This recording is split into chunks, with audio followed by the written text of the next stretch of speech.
میں اور میرے بھائی پریشانیوں کے باعث تعلیم حاصل نہ کر پائے تھے۔ وقت تیزی سے گزرتا گیا اور دیکھتے ہی دیکھتے زندگی کے 10 سال گزر گئے۔ وقت کے ساتھ ساتھ زندگی بھی بدل چکی تھی۔ اب میرے ابو بھی دوسری شادی کر چکے تھے اور اس عورت کا نام صبا تھا۔ نچلے طبقے سے تعلق رکھنے والی عورت طلاق شدہ تھی اور ابو کو ہر وقت مانوس کرنے کے لیے بنی سنوری رہتی تھی۔ ناظرین گرامی، سوتیلی ماں کے آنے کے بعد اب ابو بھی کافی بدل چکے تھے۔ اس عورت نے بیوی ہونے کے تمام فرائض ادا کیے، لیکن وہ ہمیں اپنی اولاد کی طرح نہیں اپنا پائی۔ میرا ملنا جلنا خاندان سے بھی ختم کر دیا تھا۔ میں پورا دن اکیلے کمرے میں گزار دیتی تھی۔ اس عورت کا رویہ ہم دونوں بہن بھائی سے بالکل اچھا نہ تھا۔ مجھ سے پورے گھر کا کام کرواتی اور کھانا پکواتی اور بھائی کو بھی نوکری پر لگوا دیا تھا۔ جہاں غلط صحبت ملنے کی وجہ سے وہ سگریٹ پینے کی عادی بن چکا تھا اور آہستہ آہستہ اس نے سارے نشے کرنا شروع کر دیے تھے۔ اس عورت نے مجھے تعلیم تک حاصل نہ کرنے دی اور نہ ہی مجھے اچھے اور برے کی تمیز سکھائی۔ اس عورت کی ایک ماں اور 2 شادی شدہ بہنیں اور ایک بھائی تھا۔ اس کے گھر والے اکثر آیا کرتے تھے۔ اس کا بھائی اچھی شخصیت کے کردار کا حامل نہ تھا۔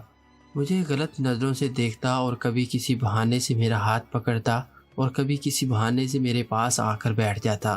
میں نے اس کی شکایت اپنی سوتیلی ماں سے کی تو اس نے الٹا مجھے ڈانٹا، دھمکایا اور گھر والوں کی نظر میں مجھے غلط ثابت کر دیا تھا تاکہ مجھ پر کوئی یقین نہ کرے۔ میں اس عورت کے ظلم کا حصہ بن چکی تھی۔ اس نے میری ناسمجھی اور معصومیت کا فائدہ اٹھایا اور جس عمر میں بچے پڑھتے ہیں اس عمر میں میرے دماغ میں عشق و محبت جیسی باتیں بھر دی۔ اپنے ذاتی مفاد کی خاطر میرا رشتہ اپنی خالہ کے بیٹے سے کرا دیا۔ رشتے کے وقت میں 12 سال کی تھی اور 1 سال گزرنے کے بعد آپس کے اختلافات کی وجہ سے یہ رشتہ میری سوتیلی ماں نے ختم کر دیا۔ ناظرین گرامی، سوتیلی ماں مجھ سے کسی نہ کسی طریقے سے جان چھڑوانا چاہتی تھی۔ میرا رشتہ روحان نامی 26 سالہ لڑکے سے کرا دیا۔ اس کی عمر 26 سال، گندمی رنگ تھا، غریب طبقے سے تعلق رکھتا تھا اور رکشہ چلاتا تھا۔ رشتے کے بعد وقت تیزی سے گزرتا گیا۔ اب میری عمر 15 سال ہو چکی تھی۔ شادی کی تیاریاں ہو رہی تھیں اور ایک دن میں اور میرا بھائی شادی کا سامان لینے بازار گئے۔ وہاں سے واپسی پر ایک عورت روڈ پر بھیک مانگ رہی تھی۔ اس کی صدا کان میں آئی تو ہم نے پلٹ کر دیکھا، وہ کوئی اور نہیں ہماری ماں تھی۔ وہ ہمیں پہچان نہ سکی لیکن ہم نے انہیں بتایا کہ ہم انہیں کی اولاد ہیں۔ جب ہم نے پوچھا کہ آپ کی یہ حالت کس نے کی تو انہوں نے بتایا کہ جس آدمی کے لیے میں نے اپنے انمول رشتے ٹھکرا دیے، آج اسی آدمی نے مجھے چھوڑ دیا، کیونکہ اللہ تعالیٰ نے مجھے اولاد جیسی نعمت سے محروم کر دیا تھا۔ میں اس کو اولاد نہ دے سکی۔ امی نے ہم دونوں سے بہت معافی مانگی اور ہم نے انہیں معاف کر دیا اور گھر لے گئے۔ وہ بھی میری شادی میں شریک ہوئی اور اللہ تعالیٰ نے میرے صبر کے صلے میں بہت اچھے شوہر سے نوازا۔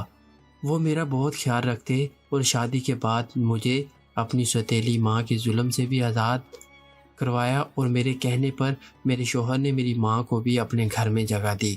میں نے انہیں کبھی بھی اس بات کا احساس تک نہ ہونے دیا کہ وہ ہمیں ماں کا پیار نہ دے سکی اور ان کی بہت خدمت کی۔ میں اللہ تعالیٰ کا بہت شکر ادا کرتی ہوں کہ مجھے اپنی اس نئی زندگی میں سکون، محبت اور وہ سب کچھ حاصل ہے جس کی مجھے چاہت تھی۔ ناظرین و گرامی، کسی نے کیا خوب کہا ہے کہ شکر کرنا سیکھو، اتنا ملے گا کہ تھک جاؤ گے۔ اگر آپ کے ساتھ ناانصافی اور زیادتی کی حد ہو جائے تو صرف اتنا سوچ کر خاموش ہو جانا کہ جو ذات اوپر بیٹھی ہے نا، وہ بہت بے نیاز ہے۔ ناظرین و گرامی، آپ میرے ساتھ اس دعا کا حصہ بنے اور یہ دعا لازمی ہر وقت مانگا کرے۔ یا اللہ، جو آپ نے دیا اور جو آپ نے نہیں دیا اور جو آپ نے دے کے لے لیا، اس پر شکر، کیونکہ جو آپ نے دیا وہ آپ کی نعمت، جو نہیں دیا وہ حکمت، اور جو دے کے لیا وہ ہمارا امتحان۔ اے اللہ، ہمیں ہر حال میں شکر ادا کرنے کی توفیق عطا فرما، آمین ثم آمین۔ ناظرین و گرامی، ہم نے ویڈیو کے شروع میں ایک میسج رکھا ہے کہ درود شریف پڑھ لیں۔ اس سے فائدہ یہ ہوگا کہ ایک تو آپ کو فائدہ ہوگا، آپ کو ثواب ملے گا، اور دوسرا اگر آپ اس ویڈیو کو شیئر کریں گے اور جتنا آگے تک شیئر ہوتی جائے گی اور جو لوگ بھی درود پاک پڑھتے رہیں گے آپ کو اس کا ثواب ملتا رہے گا۔ اس ویڈیو کو ثواب کی نیت سے بھی شیئر کریں، اور یہ ایک مورل سٹوری ہے، سبق آموز کہانی ہے۔ اس میں ہمارے لیے اخلاقی سبق موجود ہے اور جس میں بتایا گیا ہے کہ صبر اور شکر کرنا چاہیے۔ اللہ پاک ہمیشہ اپنے بندوں کا ساتھ نہیں چھوڑتا، اور اگر آپ کے ساتھ ناانصافی ہو جائے تو اللہ تعالیٰ پر چھوڑ دیں، اللہ تعالیٰ خود ہی آپ کو انصاف دلائے گا۔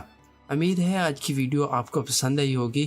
ویڈیو کو لائک کریں، شیئر کریں، زیادہ سے زیادہ شیئر کریں، اور کومنٹ باکس میں آپ نے درود پاک پڑھنے کے بعد یس لکھنا ہے۔